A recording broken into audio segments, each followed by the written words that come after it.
All right, today we're going to try to drive from near Oakley Square in Cincinnati up to Ault Park.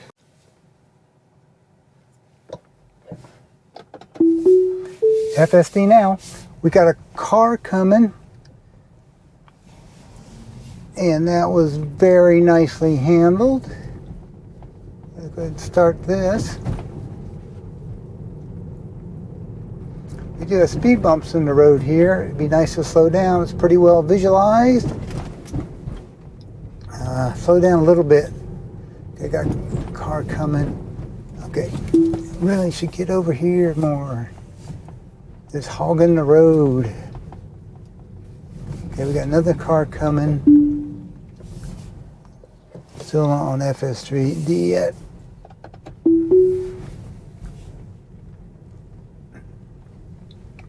Okay, we got a green light down here on Paxton. It would be nice to make this light. We're going way over, going to go on that metal plate. Oh, car turning. Okay, that's all right. That's all right for a little bit of a difficult turn. Would like to see it stay off that metal plate. Very rough road here. Okay, we can make a right on red here. Now this is a very dangerous intersection. Pretty good visibility, so I can see nobody's coming. Not bad. We shouldn't have gone into this lane. A little herky-jerky. All right, we got here. Not great. We got here. All right, going 35 the posted speed because. Oh, we do not want to be getting behind this car here. We've got no one behind us. Okay. That was not good. It should have been able to see down the road far enough that it would not have made that maneuver. Okay, let's take a look at those two interactions the second time. In this first one, it takes a right turn here, and a driver would just go into the second lane over, seeing that there's parked cars. The interesting thing is, if you zoom in here, you can see the FSD also sees that there's parked cars and it's going to need to move over. So it should just move into that lane immediately. Doing the maneuver as it did it, it could cause a car behind us to try to go around us. On this second one, okay, here again there's parked car up there.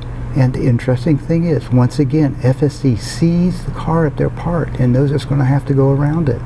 So it should just stay in this lane. I want to be getting behind this car here. Got no one so my question is FSD planning far enough ahead? Whether or not it saw that far, I'm not sure. Now it's going to get, okay, it's going to turn from the middle lane. It can do that. It can do that. Okay, now I don't know what it's doing. It's got a right blinker on. Very short leash here. Very, very short leash. Okay. Whoa, a little jerky in there. Okay, I'm going to give it some go juice. We got through it. Very short leash, and it did not go outside of the parameters I was willing to let it do safely, so it was safe. So we're going to turn left on St. John's.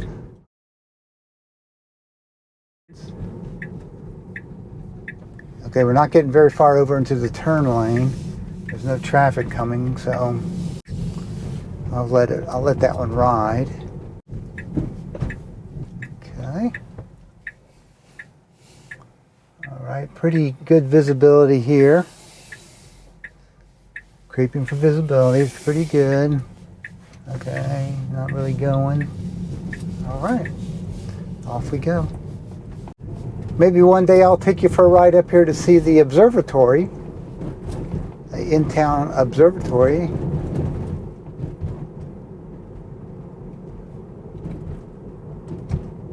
Okay, I'm going to slow it down here because I just don't like it driving this fast.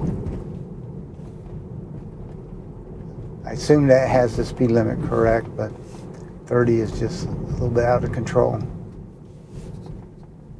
to my liking. Stopping for stop sign, and we can continue. And now we got the easy part of the trip. We'll see how it handles these speed bumps here. Okay. Slowing down to 25, 18. Okay, 18 is a good speed for these because they're not that bad of speed bumps. Speeding back up. This should be pretty easy to get back here because very wide roads, should not be much traffic. Turn here. Stop sign's right over there. We got a big old stop bar. Big old intersection. Look at this creep fence way out here. Very easy.